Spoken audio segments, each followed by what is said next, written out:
Olá! Na aula de hoje, nós vamos falar sobre a prática da catalogação, parte 2, leitura técnica do documento. A leitura técnica do documento consiste em analisar um documento em processo de catalogação do ponto de vista do bibliotecário, visando levantar informações necessárias à sua representação. Para tanto, existem normas que indicam de onde as informações devem ser extraídas para uso na catalogação.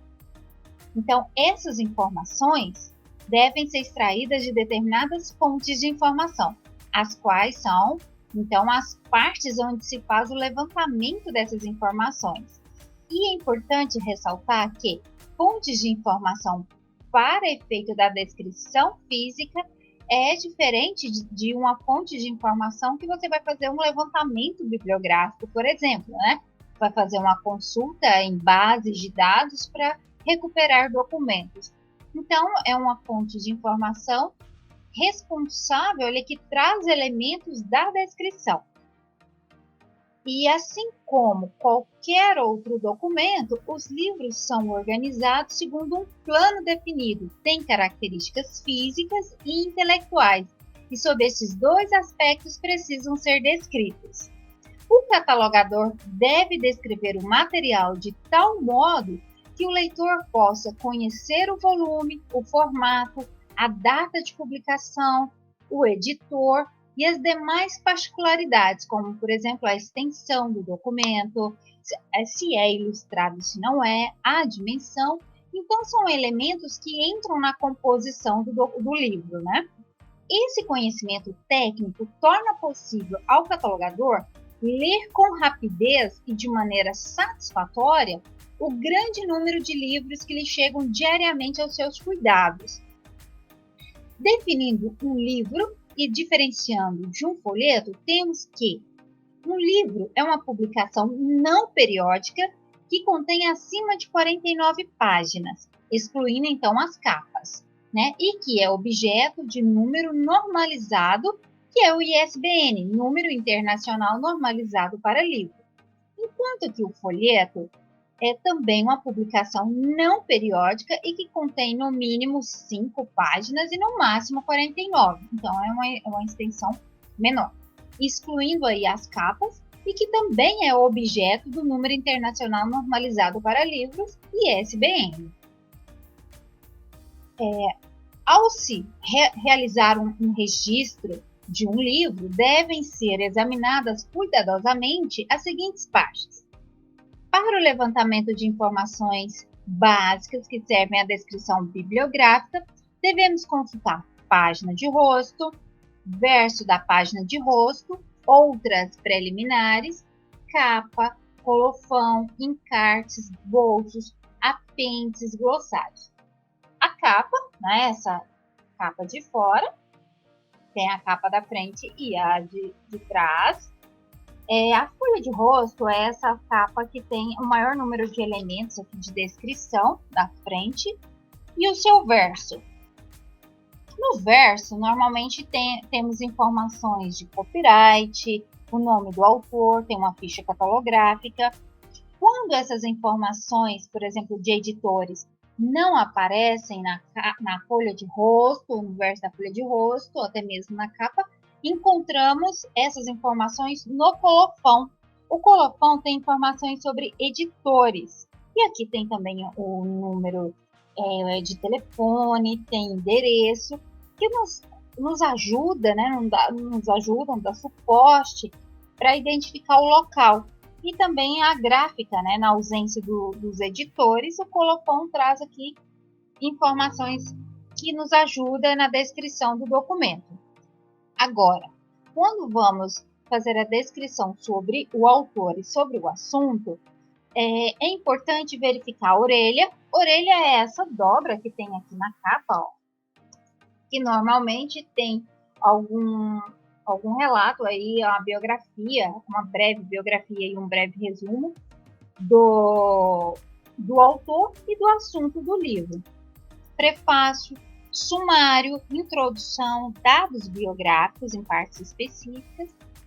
Alguns editores os posicionam também na última página do livro, tá? Aqui também normalmente traz um resumo, esse livro, por exemplo, traz um resumo da obra na última capa. São elementos importantes aqui para a descrição do assunto, né? E também para o número de classificação, que é a codificação do assunto em números. O livro é folheado e examinado atentamente. As seguintes informações devem ser procuradas: título, subtítulo e outros títulos, responsabilidade pelo conteúdo intelectual do livro, autor, coautor, colaborador, tradutor, ilustrador, organizador, outros responsáveis, edição e outras informações sobre a edição, como, por exemplo, quando a edição é atualizada, né? E aí, algumas vezes, a própria edição traz o nome ali do autor daquela revisão, local de publicação, editora, data de publicação, que vamos inserir o ano, número de páginas ou volumes, ilustrações, título da série, título da edição original, apêndice, glossário, índice, informações biográficas, ISBN, informações que caracterizam o autor. Quando há discrepância entre diferentes partes do livro, por exemplo, título diferente na capa e na folha de rosto. Então, é o momento de sabermos qual a fonte principal de informação para o elemento título, que é a folha de rosto. Então, se a folha de rosto é a fonte principal de informação para o título, nós temos que informar, então, pegar como o título principal aquele que está na folha de rosto. É conhecer as relações entre este item que está sendo catalogado e outros existentes na biblioteca. E aqui temos, então, as fontes de informação para a descrição do livro, de um livro. Título e indicação de responsabilidade, página de rosto. Edição, publicação e distribuição, página de rosto. Outras preliminares, como, por exemplo, o verso da folha de rosto e o colofão, que é aquele elemento que tem ali no final do livro, né, da capa. É uma das últimas capas. Para a descrição física, é toda a publicação. Né? Por exemplo, o número de página. Para você extrair o número da página, o último número de página, você tem que folhear, então, o livro. E também entra aqui na descrição física se esse documento é ilustrado, se não é, então você também precisa folhear esse documento. Então, toda a publicação. Notas, né? Também toda a publicação. Série e número normalizado, qualquer fonte, inclusive a internet. Né? Recursos eletrônicos. Incluem aqui CDs, discos rígidos, coleções digitais, páginas de internet, dentre outros. A fonte principal deve ser sempre aquela que não pode ser modificada ou perdida pelo catalogador. São exemplos aí: títulos da tela, menus principais, no caso de uma homepage, né, a página principal, containers ou material suplementar, porém, esses containers é uma fonte secundária, né, que é o caso das caixas, os boxes ali que pode perder, rasgar, ser destruídos, né, com efeitos do tempo. Então, é importante verificar realmente o próprio documento. Então, usar preferencialmente o material interno do próprio recurso para a área de títulos e responsabilidade. Para os recursos eletrônicos, temos aqui como fontes de informação título e indicação de responsabilidade e a edição, fonte principal de informação, fonte fornecida pelo editor, criador e o próprio container. Lembrando sobre a situação do container, né? Que normalmente é uma caixa ali, alguma informação externa que pode ser danificado. Então, na ausência de você conseguir verificar essas informações internamente, você pode usar o container. Descrição física, qualquer fonte. Nota qualquer fonte, essas notas, por exemplo, esse documento teve uma premiação, né? Então, é importante inserir essa nota e essa nota pode ser extraída, inclusive, da internet.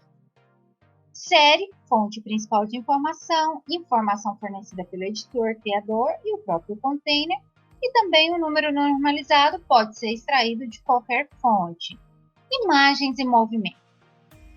Nesse tipo de documento inclui filmes dos mais variados tipos e suportes, DVDs, videocassetes, materiais de televisão, dentre outros.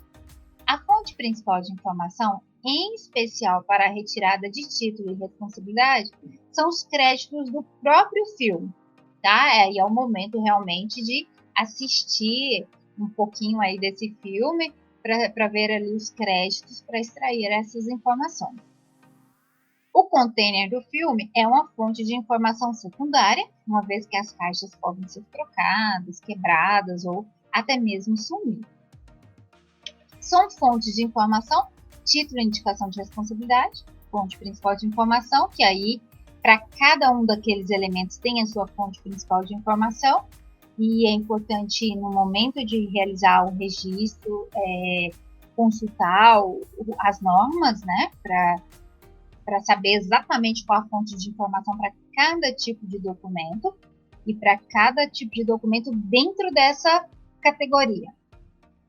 Edição, publicação e distribuição, também fonte principal de informação, material adicional constituída de texto, containers, a descrição física e notas, qualquer fonte. Série, fonte principal de informação, material adicional constituída de textos e o container, e o número normalizado também pode ser extraído de qualquer outra fonte. E a gravação de som? São gravações de som, os materiais destinados exclusivamente a serem ouvidos, que inclui discos vinil, CD, fita cassete, dentre outros. Ah, professora, mas esse tipo de material não é mais utilizado? Acredita? Acreditam que sim? Eu estou orientando agora um TCC que nós estamos definindo ali critérios de descrição de disco vinil para o Museu de Som e Imagem de Goiás. Então, existe essa demanda. E quanto às fitas cassete? Também. Ainda existem algumas empresas que gravam muitos vídeos de treinamento ainda em fita cassete. Dizem que essas empresas, né, de treinamento, que elas têm uma durabilidade maior. E quando se trata de biblioteca, pelo menos as que eu trabalhei, e também lá nessa instituição que nós estamos fazendo o projeto, tem os equipamentos para fazer a conversão, e mesmo assim a gente precisa guardar as fitas cassetes, então elas são descritas ainda, continuam sendo descritas, né? A principal fonte de informação é o selo junto à gravação, encartes, capas, caixas e outros também, containers, porém, como nós já mencionamos, são fontes secundárias. Então, aqui nós temos as fontes de informação, título, indicação de responsabilidade, fonte principal de informação, edição, publicação, distribuição é a fonte principal de informação, material adicional, constituído de texto, e volume, que é uma espécie de às vezes, um plástico, né, que tem informações ali, a descrição física e notas, qualquer fonte, série, fonte principal de informação, material adicional constituído de texto também, e esse volume que eu disse, e um número normalizado também, qualquer fonte. Bem, algumas considerações. Agora, conhecendo que existem fontes de informação para a descrição de documentos, sabemos que o catalogador não lê todos os livros, não escuta todos os discos, não assiste a todos os filmes, né? Nós fazemos leitura técnica para efeito de descrição física. E existem normas que estabelecem as principais fontes de informação para a descrição dos diferentes tipos de documentos.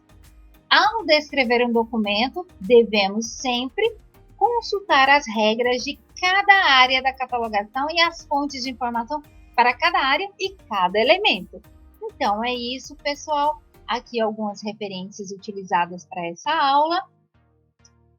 Continue então acessando lá a plataforma para a realização das atividades e a gente continua à disposição para tirar dúvidas caso surjam e não só dúvidas, caso queiram fazer algum comentário, alguma sugestão, a gente fica à disposição de vocês também.